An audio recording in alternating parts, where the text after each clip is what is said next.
प्रिय दोस्तों, नमस्कार। तुरीय अवस्था क्या है? तुरीय अवस्था, इसकी बड़ी बातें हैं।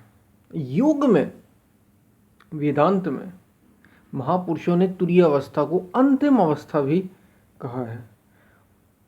और क्या ये वास्तव में अंतिम अवस्था है? इसी पर हम वीडियो में बात करेंगे। तुरीय अवस्था की पूरी बात, ये तुरीय अवस्था है क्या और बुद्धि की अवस्थाएं कितनी।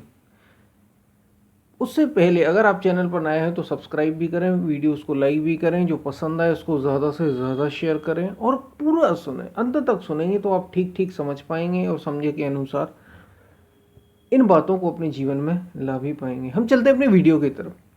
प्रिय दोस्तों, हमने अभी कुछ अवस्थाओं के बारे में, सुषुप्ति अवस्था का एक वीडियो, सुषुप्ति अवस्था क्या है, नींद और समाधि में क्या अंतर है, ये सब वीडियो पर हमने बात की। अब हम तुरीय अवस्था पर बात करने वाले हैं। तो उससे पहले जागृत स्वप्न सुषुप्ति है बुद्धि की अवस्था। जागृत स्वप्न सुषुप्ति। जागृत अवस्था जैसे मैं देख रहा हूं, आप सुन पा रहे हैं, हम सब देखते, ये जो संसार है, ये अवस्था जिसमें हम जीवित रहते हैं, सारी चीजें जो हमारी आयु है जन्म से मृत्यु के बीच, जिसको हम सच मानते हैं, ये जागृत अवस्था कहलाती है। और स्वप्न अवस्था, जो स्वप्न होता है, जब हम नींद में होते हैं और स्वप्न में चले जाते हैं, जितने समय के लिए स्वप्न आता है वो पूरी स्वप्न अवस्था है। जागृत स्वप्न सुषुप्ति, गहरी नींद, गहरी नींद की अवस्था ही सुषुप्ति कहलाती है।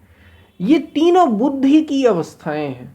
ये तीनों बुद्धि की अवस्थाएं हैं। यानी जैसे 24 घंटे का एक रात और दिन होता है, उसमें आप कितने समय तक जागृत रहते हैं, वो जागृत अवस्था है।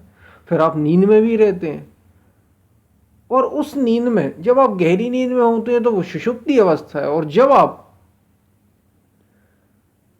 स्वप्न में होते हैं तो वो स्वप्नावस्था है। ये जो तीनों है, ये बुद्धि की अवस्था, संतों ने कहा जागृत स्वप्न सुषुप्ति है बुद्धि की अवस्था। मैं बुद्धि से परे हूं, यानी जो आप हैं वो बुद्धि नहीं है, बुद्धि से परे हैं। या ते सदा शिव हो, जो सदा शिव है उस स्वरूप में मैं स्थित। तो तुरीय अवस्था दरअसल वो कोई अवस्था ही नहीं, यूं समझिए, वो तो सत्य ही है। उस पे जो स्थित हो गया, उस अवस्था में चला गया, वो बुद्धि के पार हो गया, उसी को तुरीय अवस्था कहा जाता है। इसलिए इसे अंतिम अवस्था, क्या ये अंतिम अवस्था है? तो हाँ, एक तरीके से आप कह सकते हैं ये चौथी अवस्था, इसी को तुरीय अवस्था कहा है। इस अवस्था को पाना, इसको पा जाना, और ये वास्तव में अवस्था ही ना कहें अपन, क्योंकि ये अवस्था नहीं है, ये सत्य है। यही आप दृष्टा अपने, जिसको पतंजलि कह रहे हैं कि योगस चित्त वृत्ति निरोधा तदा दृष्टा स्वरूपे अवस्थानम। जैसे ही चित्त की वृत्तियों का निरोध होता है तो दृष्टा अपने स्वरूप में स्थित हो जाता है। तो वो जो स्वरूप में स्थित हो जाना है, वही दरअसल चौथी अवस्था है, अंतिम अवस्था है। या वही सत्य है, वही साक्षी है, वही चैतन्य है, वही आत्म तत्व है, यही परम तत्व है, यही स्वरूप में स्थित हो जाना है, और यही तुरीय अवस्था है। तुरीय पद में आप विराजे, कर सो हमसे प्रीत, कोई अपने में देखा। साईं संत अतीत, जो अतीत है वो साईं, वो मालिक, वो परमात्मा, वो परम तत्व, वो भगवान, भक्तों की भाषा में कहें, वो तुरीय पद में है। और यही, इसलिए इसे अंतिम अवस्था का, दरअसल यही ज्ञान की अवस्था है। यही आपको, फिर इसके आगे पीछे कुछ नहीं, याद रखिए, आगे भी कुछ नहीं और पीछे भी कुछ, मतलब इसके बाद अब और कुछ नहीं। यहां से आप पूर्ण हो जाते हैं, यहां आप पूर्ण हो जाते, जो पाना था उसे पा लिया। क्योंकि कब तक खोजने को भी संतों ने कहा कि एक ऐसा स्थान है, एक ऐसी अवस्था है, या एक ऐसा सत्य है जिसको पा लेने के बाद फिर कुछ और जानना शेष नहीं रहता, फिर कुछ और पाना शेष नहीं रहता। ऐसा नहीं है कि इसके बाद आपको अनुभव नहीं होंगे, सारी चीजें होंगी, लेकिन जो मूल था उसको स्पर्श कर लिया हमने, वहां तक हम पहुंच गए। फिर उसके आगे जो भी है वो कहे सुने जाने वाली बात नहीं है, वो तो अनुभव करने की बात है। कहने सुनने तक तो यही है कि मैं जागृत, मैं स्वप्न, मैं सुषुप्ति, इन सबसे परे हूं। वास्तव में तुरीय अवस्था। और भी, क्योंकि कई लोगों ने उनको संत रूप में ही अनेक अनेक बातें और भी की और उलझा दिया है कि ये नहीं, ये है, इसके आगे नहीं। कुछ कुछ ऐसा सत्य है जिसके आगे, जिसको जानना बस उस अव्यक्त पद, जिसको गीता में भगवान श्री कृष्ण कह रहे हैं, उस अव्यक्त पद में सारे महापुरुष स्थित हैं। वो दरअसल मेरा स्वरूप है। और उसको अगर तू जान लेगा अर्जुन, जैसे मैंने जाना, तो तू भी वही हो जाएगा। जाना तो तुम ही हो जाएगी। तो इसके बाद और कुछ जानना शेष नहीं रहता। आप एक अलग ही अनुभव करते हैं चेतन का, और वो सारे अनुभव फिर आपको होने लगते हैं। लेकिन मूल का तो आपने स्पर्श कर लिया, जीवन धन्य हो गया, ऐसा समझिए। इसलिए इसको अंतिम कहा।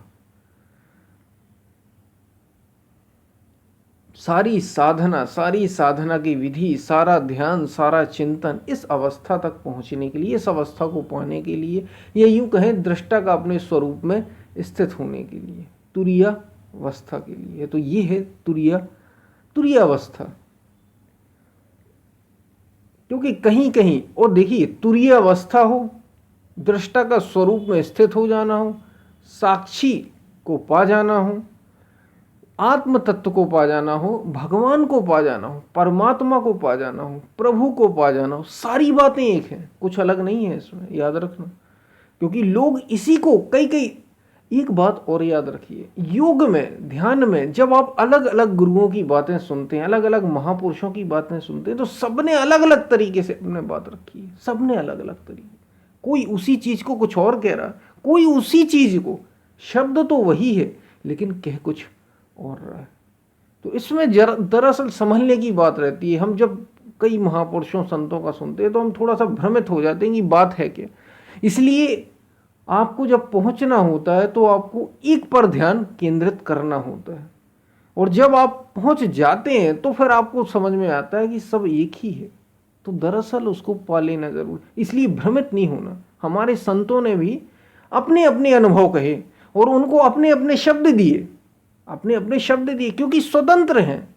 ये मतलब ही है ज्ञान का, तो मतलब ही आप स्वतंत्र हैं, आप अपने अनुसार जो चाहे वो कर सकते हैं, और अपने जो आपके पास आ रहे हैं उनको आप अपने अनुसार समझाएं।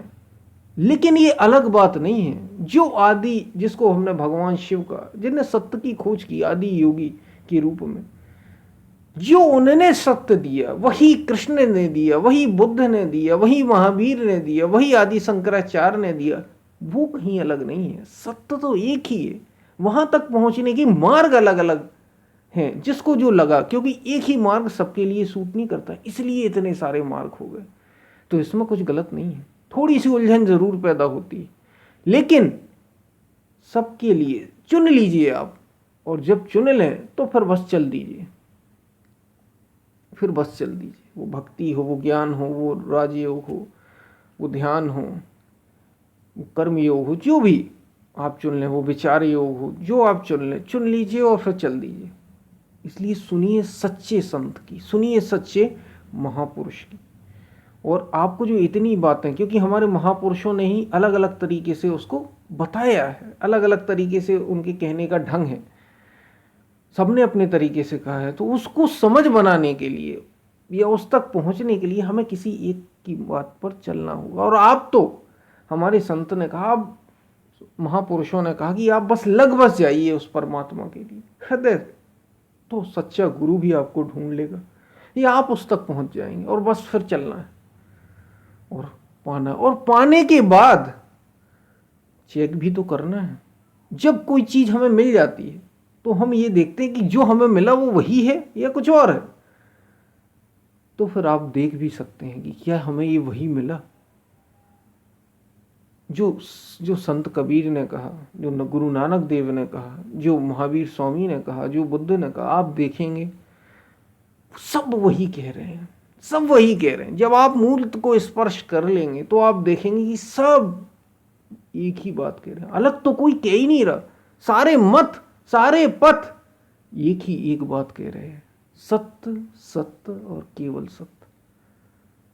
उसी की बात सब कर रहे हैं। हमें पहले अलग अलग दिखाई दे रही थी, जब हमारा ही भीतर अंतःकरण, समझने के योग्य नहीं था, हमारा अंतःकरण उतनी साधना की योग्य नहीं था, उतनी साधना नहीं हमने की थी, तब तक हमें ये लग रहा था। लेकिन जब आप पूर्णता को स्पर्श करते तो समझ में आता है कि एक एक बात बिल्कुल सत्य है। चाहे वो शैव धर्म हो, विष्णु वैष्णव हो, शैव हो, सब वो उसी की बात कर रहे हैं। तो याद रखिए, तुरीय अवस्था अंतिम अवस्था है। अवस्था नहीं, दरअसल ये बोध ही है एक तरीके से, क्योंकि आप बुद्धि के पार चले जाते हैं। शरीर, इंद्रियों, मन, इनकी नहीं, बुद्धि के ही पार, बुद्धि की अवस्थाएं हैं और ये आत्मा राजा है। तो वहां आप पहुंच जाते हैं, चौथी अवस्था। इन तीन अवस्थाओं को पार कर, इसी का तो संसार है, इसी का तो जगत है, ये स्वप्नावस्था, जागृत और सुषुप्ति अवस्था। इसके पार ही सत्य है, उसको हमने तुरीय अवस्था कहा। तो ये थी तुरीय अवस्था की बात, आपको बात समझ में आई होगी। बस इसी को पाना है, जीते जी इस सत्य को जाने लेना है। हम फिर मिलते हैं, तब तक के लिए धन्यवाद।